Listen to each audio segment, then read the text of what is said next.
Bien, bonsoir. Alors, nous allons lancer la dernière partie de notre colloque pour aujourd'hui, donc qui est une intervention de Eric Jennings. Alors, Eric est professeur d'histoire à Toronto. Donc, vous le voyez, avec les miracles de la technologie, il est avec nous. Alors on va tricher un petit peu avec Eric parce que pour être sûr d'avoir une technique qui passe, il a déjà enregistré sa communication. Donc on va vous passer la version enregistrée, mais Eric est en lien avec nous. On a tourné l'ordinateur comme ça, il verra les réactions de la salle pendant son speech et dès que c'est terminé, ben, on pourra échanger avec lui pour quelques informations. Alors Eric est un grand connaisseur de l'océan Indien, de Madagascar, avec des livres qui ont fait date. Euh, euh, Vichy sous les tropiques avec la situation de Madagascar pendant la Deuxième Guerre mondiale, des travaux sur le thermalisme en particulier, donc à la fois sur Antsirabe, sur les zones thermalistes à La Réunion. Et en ce moment, il est dans un travail absolument magnifique et novateur qui nous a amené à lui demander de participer ici, puisqu'il est en train de faire une histoire de la vanille. Donc une histoire de la vanille qui naturellement nous met en liaison avec toutes ces questions de culture populaire. J'ai le plaisir de vous parler un petit peu de mon projet actuel qui porte donc sur l'histoire de la vanille au sens large, puisqu'il s'agit vraiment d'une histoire mondiale de la vanille, dont je vous présenterai un tout petit extrait aujourd'hui. Donc, j'essaie de faire en sorte de partager mon écran. Normalement, vous devriez pouvoir voir mes diapos. Donc, si la vanille fait figure d'exception sur bien des plans dans l'univers des plantes et des épices, qui connaissent eux-mêmes un engouement historiographique certain en ce moment, elle n'en demeure pas moins une denrée tropicale révélatrice à la fois des évolutions des modes de consommation et des goûts.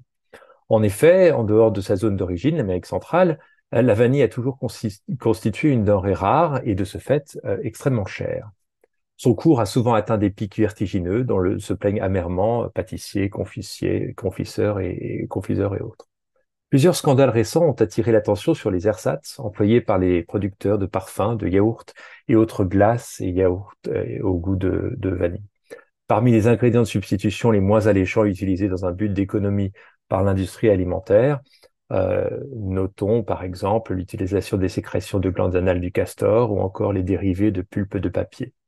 L'histoire de cette chaîne de production et de produits, donc, si particulière, permet d'effectuer un trait d'union méthodologique entre les pays producteurs d'une part, relais coloniaux et postcoloniaux d'autre part, consommateurs européens et américains, mais aussi donc permet de s'interroger sur cette question des produits de remplacement, malbouffe, etc.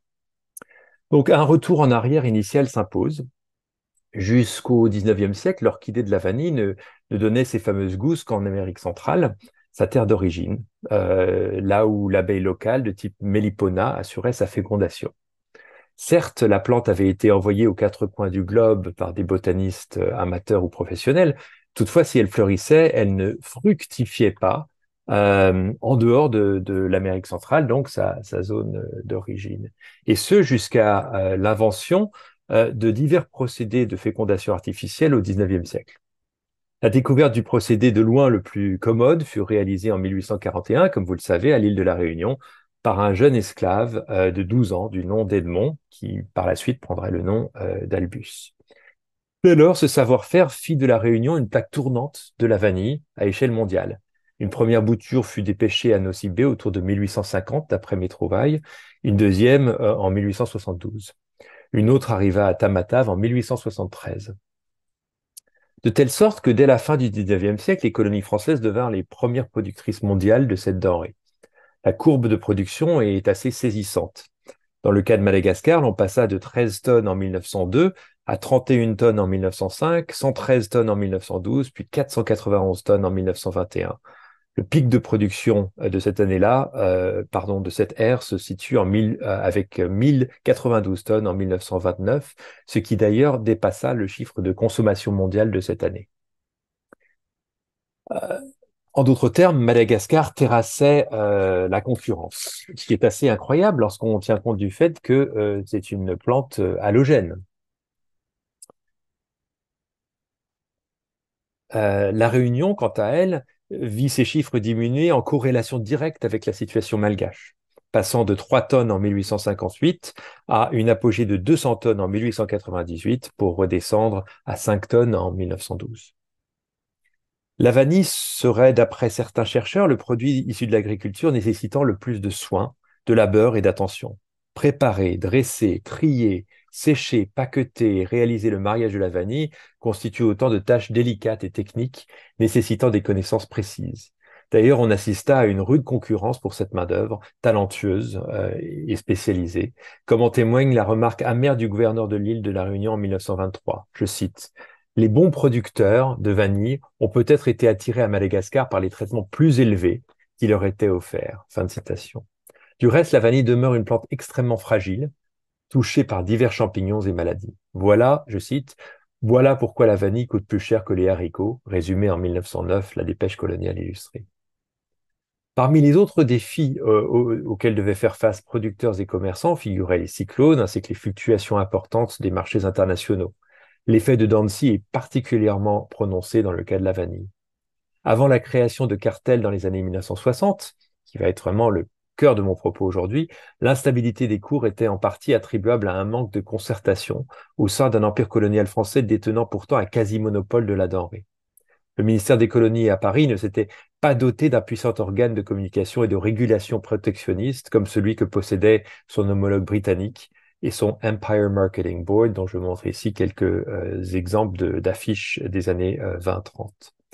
Ce fameux Empire Marketing Board produisait nombre d'affiches, d'émissions radio, de films, de recettes, tout en régissant des fermes expérimentales et autres instituts tropicaux et favorisait donc la vente de produits coloniaux britanniques au Royaume-Uni et ailleurs. C'est en 1945-46, dans le sillage des dislocations engendrées par la Seconde Guerre mondiale, qu'intervinrent les premières tentatives sérieuses de contingenter la vanille et d'en contrôler le marché. Parallèlement, des planteurs commencèrent à se plaindre de leur dépendance envers des exportateurs. Et l'importateur-exportateur marseillais Marcel Guéhenno d'ajouter que les principaux gagnants de cette situation étaient, outre les exportateurs étrangers, je cite, les trusts américains. En 1848, une surproduction ponctuelle, doublée d'un tassement de la consommation, ainsi que la concurrence du Mexique, mena les autorités de Madagascar à détruire environ 600 tonnes de vanille. La crise de la vanille la plus importante après cette date intervint dans les années 1960. Pourtant, la décennie semblait bien engagée sur deux plans différents. D'abord, en 1960, un véritable dialogue s'était installé entre les centres producteurs de l'océan Indien en vue d'établir un prix plancher. Ensuite, en 1965, la nouvelle réglementation d'étiquetage ordonnée par la Food and Drug Administration aux États-Unis fit que les acheteurs américains se ruèrent sur la vanille naturelle cette année-là, atteignant d'ailleurs un record d'importation de 977 tonnes. Néanmoins, l'augmentation considérable du prix plancher en 1962 aurait été jugée dangereuse par certains acheteurs américains et aurait à terme entraîné l'inverse de l'effet souhaité, c'est-à-dire une autre ruée, celle-là vers la vanilline de synthèse, dite vanille artificielle. Tant et si bien que le rebond de la vanille naturelle enregistré en 1965 fut de bien courte durée. Ainsi, au cours du premier semestre de 1967, les États-Unis cessèrent un temps toute importation de vraie vanille naturelle en raison des stocks épuisés. La baisse du marché états-unien dans la deuxième moitié des années 60 représentait un tournant majeur, car sur le continent américain, la demande en vanille avait longtemps devancé l'offre. La consommation états-unienne dépassa pour la première fois celle de la France en 1906. Dans les années 1930, les USA en importaient entre 450 et 650 tonnes par an. Avant 1965, les États-Unis avaient apporté plus de 70% de la production commercialisée de vanille. Après cette date, ce pourcentage baissa à environ 60%. Dès lors, la communauté européenne apportait 35% de la production mondiale et la France la moitié de ce total européen, soit 170 tonnes de vanille en 1967. Outre cette baisse sensible de la demande aux États-Unis et la soudaine surproduction malgache de 1967, deux autres facteurs sont venus modifier la donne dans les années 60. D'une part, l'indépendance de Madagascar, survenue en 1960, et d'autre part, la montée en puissance des ersatz dans les années 30 et 60.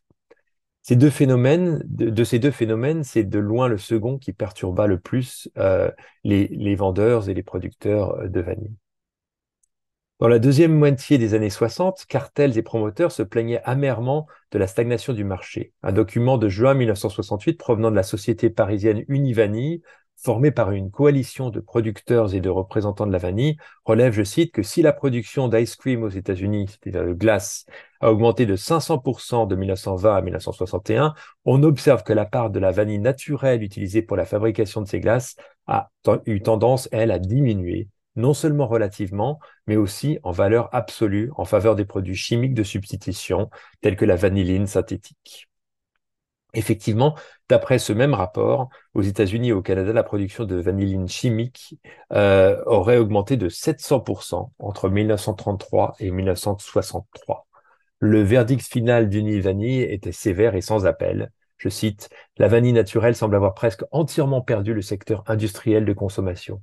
En d'autres termes, le combat pour la vraie vanille semblait mal engagé. Les derniers champs de bataille se situaient probablement sur les terrains de la cuisine familiale ou gastronomique ou locale. Qu'est-ce que c'était que cette vanilline de synthèse honnie par Univanille et par les pays producteurs? Elle avait été identifiée en 1858 par le chimiste français Théodore Nicolas Goblet.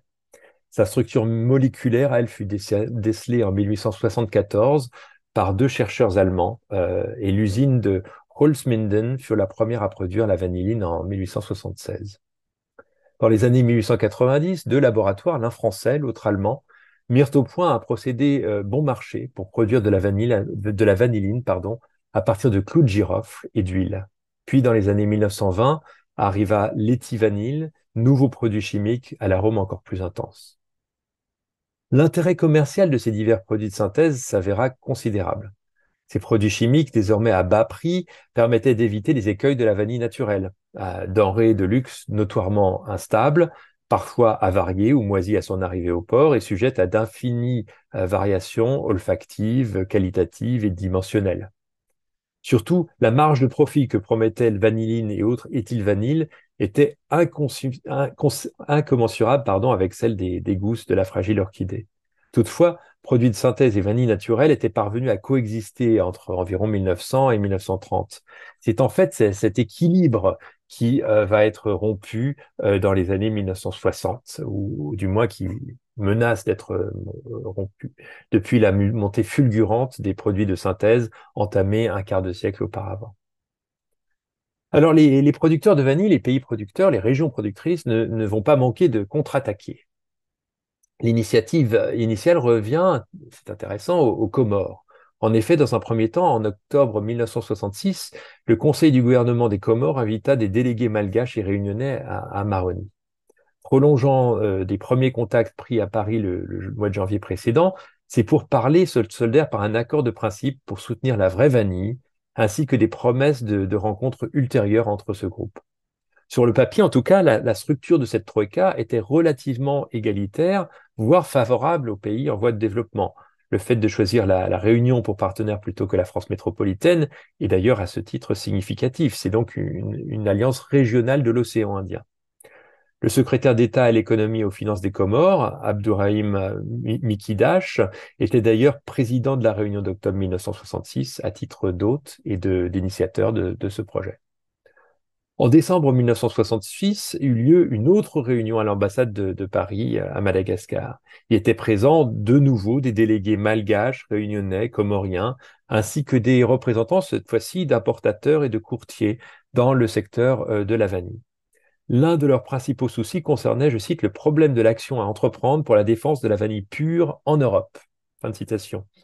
Sous le double égide de l'ambassadeur de Madagascar en France et d'Abdourakim Mikidash, le groupe se concerta. Après avoir discuté de prix, de stock et de questions de qualité, ils se mirent d'accord pour créer l'année suivante un groupe consacré, je cite, à la propagande de la défense de la vanille pure. Notez que le terme propagande n'avait pas les connotations négatives qu'il a actuellement. Cette organisation allait d'abord prendre le titre de Pro-Vanille. Alors malheureusement, ce label s'avéra déjà être une marque déposée à La Réunion. Il fut donc rebaptisé Univanille. À certains égards, les présidences comoriennes et malgaches de ces différentes conférences préparatoires donnent un parfum de relation et surtout de poids sud-sud, rappelant certains des objectifs de la fameuse conférence de Bandung de 1955 et partageant peu ou prou, à échelle toute relative bien entendu, le calendrier de la création de l'OPEP. On est donc dans un mode de cartel. En 1968, les Comores, Madagascar et La Réunion dépêchèrent de nouveau des délégations à Paris, où ils rejoignirent le groupement national interprofessionnel de la vanille de Madagascar. Là, au siège du syndicat français du commerce de la vanille, ces divers représentants entérinèrent la décision prise l'année précédente, consistant, je cite, à fonder un centre de propagande voué purement et simplement à la défense de la vanille naturelle. Univanille, agence publicitaire du cartel de cette vanille naturelle, venait de voir le jour. Malgaches, Réunionnais et Comoriens œuvraient donc ensemble au sein de ces regroupements. L'une des premières mesures de ces représentants consista à plaider la cause de la vanille authentique ou de la vanille pure ou naturelle, hein, les termes sont assez variables. On allait aboutir sur la notion de vraie vanille, in fine, de plaider la cause de cette vanille authentique à travers l'Europe occidentale par des relais et par le relais des ambassades de Madagascar. Leurs efforts de réglementation butèrent toutefois sur des défis d'ordre principalement technique. En effet, tous s'accordèrent pour dire qu'il s'avérait fort difficile de déceler la présence de vanilline artificielle sur la base d'analyse, pardon. Et c'est un comble que les États-Unis détenaient le monopole du matériel sophistiqué nécessaire pour entreprendre ce genre de détection de vanilline synthétique. Univani était donc censé mener bataille contre la vanille de synthèse, tout en représentant les intérêts des régions productrices. Sa charte se résumait ainsi, je cite, développer en France et dans tous les pays la vente, la consommation et l'utilisation de la vanille par la mise en œuvre de propagande, publicité, études de marché et tous les moyens appropriés. B. De développer dans ces pays la connaissance de la vanille et celle de son utilisation et sa préparation convenable. C. De réunir et d'utiliser toutes informations documentaires, études et recherches sur la vanille en vue de débuts ci-dessous définis. D. De favoriser l'amélioration des méthodes commerciales de distribution, stockage et présentation de la vanille. E. D'entreprendre toute action auprès des pouvoirs publics, tant en France qu'à l'étranger, pour faire publier des textes défendant la vraie vanille. Alors, malheureusement, dès le mois suivant, il devint clair qu'Univani était avant tout censé servir de groupe de pression au sein de l'Union européenne et que sa vocation n'était donc pas aussi planétaire qu'on le pensait. Et ce, avec pour but, donc, dans l'avenir des pays du marché commun, ces pays adoptent des réglementations communes protégeant la vanille naturelle contre son concurrent chimique, qu'est la vanilline. Univani reconnaissait dès 1968 que son défi principal tenait au fait que, je cite, pour la plupart des consommateurs, il est devenu difficile de distinguer le goût du vrai produit de celui de ses substituts artificiels. Point. Fin de citation. C'est vraiment le cœur du sujet, c'est-à-dire que encore aujourd'hui, la grande majorité des consommateurs, le consommateur ou la consommatrice lambda, ne parvient pas à déceler dans un yaourt ou dans une glace à la vanille la différence entre le vrai et le faux. Pourtant, plusieurs espoirs pointaient à l'horizon dans le domaine de la réglementation dans les années 60. De nouveaux textes américains, hein, je le disais, introduits en 1964 par la fameuse FDA, la Food and Drug Administration, rendaient obligatoire l'étiquetage systématique des ingrédients aux USA. Si les partenaires européens de la France pouvaient suivre son exemple, comme le texte de 1949, et obliger les fabricants de glaces et de yaourts à utiliser de la vraie vanille, cela représenterait un débouché d'environ 300 tonnes de vanille par an, estimait l'organisation. Alors, s'en suivirent d'autres bonnes nouvelles pour les défenseurs de la vraie vanille, encore une fois en matière de légifération. Un décret français de mai 1966 rendit obligatoire l'usage des mots artificiels ou synthétiques pour désigner tout produit contenant de la vanilline de synthèse. 4 ans plus tard, une petite entreprise du nom de Malillet, une entreprise française basée à Paris mais transformant ses produits en Touraine, fut épinglée. Si quasiment tous ces produits contenaient bel et bien de la vraie vanille, tahitienne ou guadeloupéenne en l'occurrence, leur extrait en revanche présentait des irrégularités, je cite. En plus d'invoquer le décret de 1966, le procureur de Blois cita la loi de 1905, ajoutant que le flacon de Malillet, montrant du reste une femme peut-être polynésienne, en tout cas torse nu, portait les mots trompeurs, je cite, contenant une saveur de vanille naturelle. Fin de citation. L'une des solutions proposées par Univani consistait à établir une dénomination commerciale pour la vraie vanille.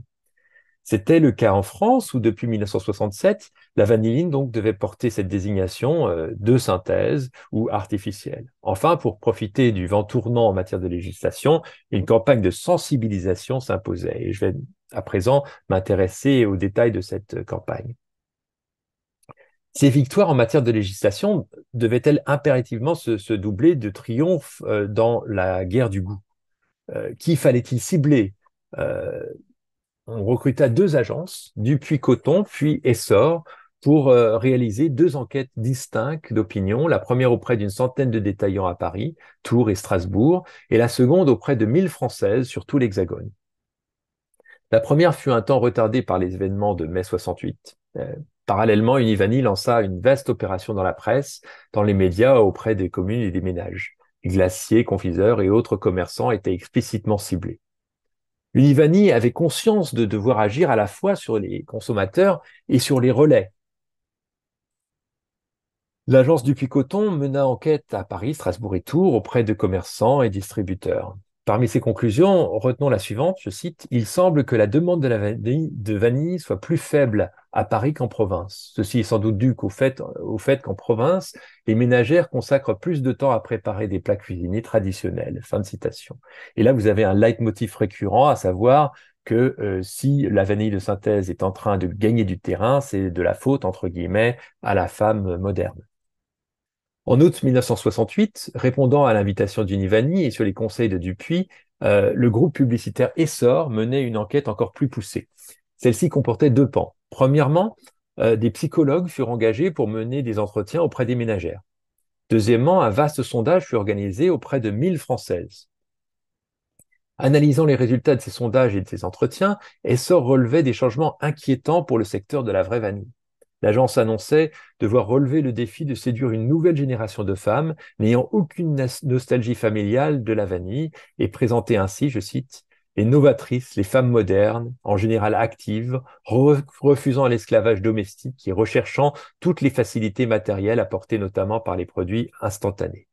En d'autres termes, la femme émancipée, pressée et moderne serait responsable de la montée des produits de synthèse au détriment des produits naturels nécessitant un plus long temps de préparation. Relevons que l'unique intervenante à employer le terme d'esclavage domestique dans son entretien était également l'une des rares femmes employées hors du foyer et certainement la seule cadre parmi les répondantes de l'agence Essor. Cette Parisienne anonyme de 44 ans, mère d'un bébé, estimait en effet, je cite, que l'entremets maison est un concept périmé, une habitude culinaire en voie de régression, reposant sur l'esclavage de la femme vouée exclusivement aux tâches ménagères, alors que la femme active, manquant de temps, recherche toutes les facilités matérielles et en particulier les entremets instantanés. Fin de citation. Alors que faire dans ces conditions face à des schémas manichéens de femmes libérées cuisinières traditionnelles ou encore de parisiennes contre campagnardes? À une réunion d'octobre 1968, les dirigeants d'Univani mirent en avant l'idée suivante, je cite, « Les ménagères doivent utiliser la vanille pour des préparations culinaires très répétées. Elles doivent en posséder ne serait-ce que pour parfumer leur sucre. La vanille doit être employée dans des recettes faciles à exécuter. La diffusion de dépliants et de recettes est nécessaire. » Fin de citation. Alors plutôt que de plaider la cause d'une cuisine traditionnelle, Univani entendait épouser son siècle. Le rapprochement est assez saisissant avec les mythologies de Roland Barthes. Au lieu de la cuisine de rêve, citation, ou de cuisine ornementale, baroque dans sa présentation et nappée à souhait, Univani pariait sur les succès de ce que Barthes avait désigné comme la cuisine économique, constituée, je cite, de plats réels. Cette modernité s'appliquait également aux vecteurs et médias publicitaires. Univani ne se priva pas d'utiliser les médias de masse pour cibler les consommatrices. Son spot publicitaire de 1973, dont je vous montre un arrêt sur image, mais que peut-être que vous aurez l'occasion de voir à la fin de ma présentation, s'adresse directement aux mères de famille. On y perçoit un couple et leur fils installés dans leur confortable salon devant la télé. Le mari grignote un biscuit tandis que son épouse et son fils dégustent des yaourts. L'expert à la télé donne le ton « Madame, vous pensez à la vanille, vous avez raison, car la vanille est un parfait raffiné, mais attention, pour être sûr qu'un produit est la vanille naturelle, vérifiez sur l'emballage s'il y a bien écrit le mot vanille. Le fils inspecte alors l'étiquette de son yaourt et le montre fièrement à sa mère, ce que vous voyez ici donc, qui confirme la présence de vraie vanille. Le mari, en revanche, peine à trouver cette indication sur le carton de biscuits qu'il consomme et il conclut platement, si c'était de la vanille naturelle, ce serait écrit vanille. La ménagère se voit triplement ciblée dans cette publicité, interpellée d'emblée par l'expert, puis par le regard de son fils cherchant une approbation, et enfin par son mari quelque peu perdu, qui peine à lire l'étiquette et qui affiche une mine penaude. Toutefois, ces campagnes de publicité présentaient un risque que relevait explicitement l'agence Essor, que la vanille, parfois considérée comme, je cite, fade, ou diététique, ou saine, ne finisse par manquer, je cite, de virilité. Selon le rapport de l'agence daté d'août 68, les qualités diététiques de ce parfum, essentiellement sain et naturel, en font couramment préconiser l'utilisation pour les enfants et les personnes âgées, mais le font souvent rejeter pour ses réceptions. Ce qui implique un gros danger. Trop diététique, la vanille finit par apparaître comme un produit dévirilisé et banalisé. Fin de citation. L'écueil était donc le suivant. Trop insister sur les vertus réputées féminines d'un produit issu d'une orchidée, élégance, subtilité, équilibre diététique, au sein d'une société valorisant principalement des qualités associées à la masculinité, force, fermeté, régime carné, cela pouvait aboutir au contraire du résultat escompté. Alors, en concertation avec ces agences publicitaires, Univani afficha l'ambition suivante: jouer sur la connotation nostalgique et presque proustienne de la vanille. Là encore, la campagne cibla explicitement les consommatrices à travers une action psychologique. Le résumé du sondage national d'essor d'août 68 affirma clairement, je cite, l'attrait ou le rejet de la ménagère adulte pour la vanille et le degré d'utilisation qu'elle en fait s'explique en particulier par la façon dont elle a vécu et accepté sa propre enfance. Fin de citation. Relevons que d'après des sondages de l'agence, les cuisinières utilisant régulièrement de la vanille ont pris, je cite, l'habitude en voyant leur mère ou leur grand-mère confectionner des entremets. Leur souvenir visuel très précis se renforce des souvenirs affectifs liés à la délicieuse odeur qui se répandait dans la maison. Dans cette même grille de lecture, un autre rapport soulignait que le renvoi à l'enfance pouvait également entraîner des rejets. Certaines femmes interviewées relatèrent par exemple, je cite, les horribles crèmes à la vanille de leur enfance. L'une d'entre elles se souvient d'avoir, dans son enfance, chippé un bâton de vanille de la cuisine, pensant qu'il s'agissait de réglisse, et de l'avoir sucé. Alors, je cite, désespoir, c'était ignoble, se souvient-elle. Univani eut recours donc à de nombreuses stratégies pour promouvoir la vanille naturelle. L'une consista à associer la denrée à l'exotique malgache. Ainsi, en vue du Salon international de l'alimentation d'octobre 1968, Univani demanda à Tananarive de lui fournir, je cite, quelques objets typiques de Madagascar dont nous pourrions orner nos vitrines. Parmi les autres envois demandés dans ce même courrier figurent 1000 sachets de vanille et des exemplaires de livres de recettes. Madagascar devait ainsi être représenté aux côtés de sa vanille. Cette tentative de lier Madagascar explicitement à la vanille empruntait des registres et des stratégies bien établies chez d'autres denrées. On pense au café colombien, par exemple.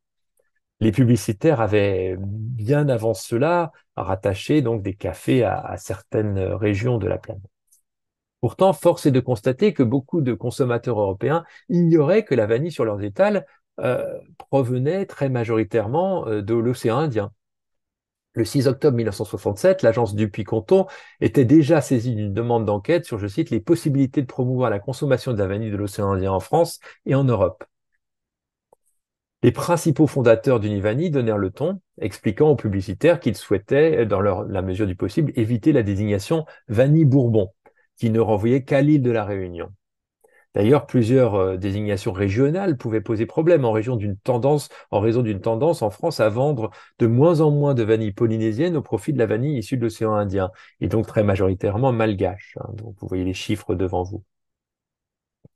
Or, cette vanille malgache ne jouissait manifestement pas du cachet associé à la vanille tahitienne, voire même antillaise, comme nous allons constater. Par conséquent, la désignation proposée par Univani devait mettre l'accent non plus sur l'origine géographique, mais sur la pureté. Tous s'accordèrent sur le bien-fondé d'un label vanille naturelle. Selon l'agence Dupuis, cette vaste désignation permettait du reste de ne pas disperser nos feux contre un adversaire clairement désigné, je cite, l'ennemi, c'est la vanilline de synthèse.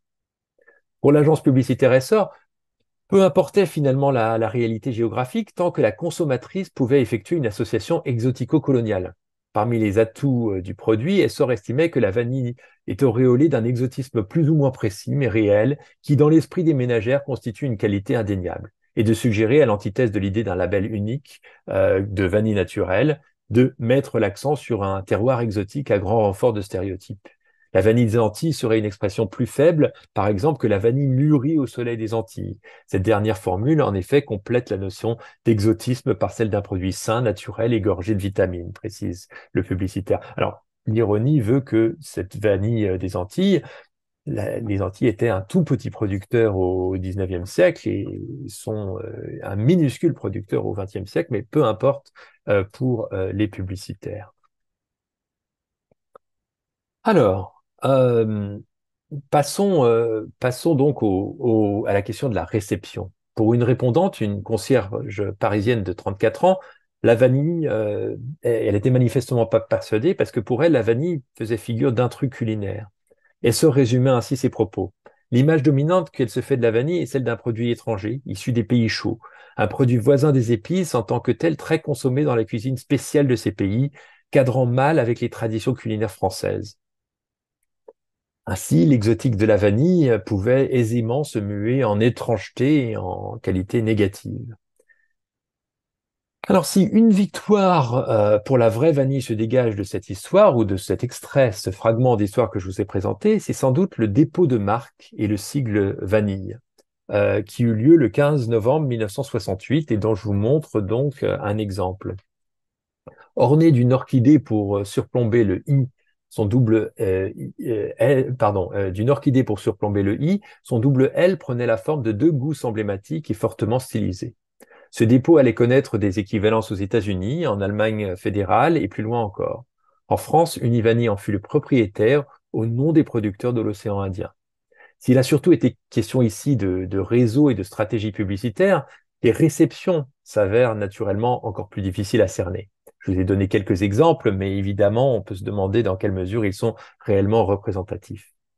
Quelques éléments suggèrent pourtant que la contre-offensive des producteurs de la vraie vanille porta fruit sur le court terme. Ainsi, Univani relevait que 13 307, je cite, ménagères avaient écrit à l'entreprise en 1971 rien que pour demander des recettes et de la documentation. Et ceci représentait une grosse augmentation par rapport aux 3 368 requêtes de ce même type enregistrées 2 ans auparavant. Malheureusement, à plus longue échelle, la montée des produits de synthèse n'a guère été enrayée, hein, puisque aujourd'hui, on estime que 99% des glaces et yaourts à la vanille dans le monde ne contiennent pas de vraie vanille. Quoique, la demande reste telle qu'aujourd'hui, de nouveau, les prix de la vanille naturelle restent très élevés. La situation des années 1960 dans le secteur de la vanille s'est finalement avérée être prémonitoire sur bien des plans. Aujourd'hui encore, l'instabilité des cours et de la denrée favorise le recours aux ersatz. Pire encore, les lobbies de la vraie vanille et surtout les cartels de la vraie vanille ont fini par être défaits par la concurrence indonésienne dans les années 1970, ou pour voir les choses autrement, ou dire les choses autrement, par l'incapacité d'ajouter ou d'incorporer l'Indonésie dans ce cartel initial. Voilà, je vous remercie beaucoup pour votre attention et je vais faire de mon mieux pour pouvoir assister de visu demain afin de répondre à d'éventuelles questions. Merci. Au revoir.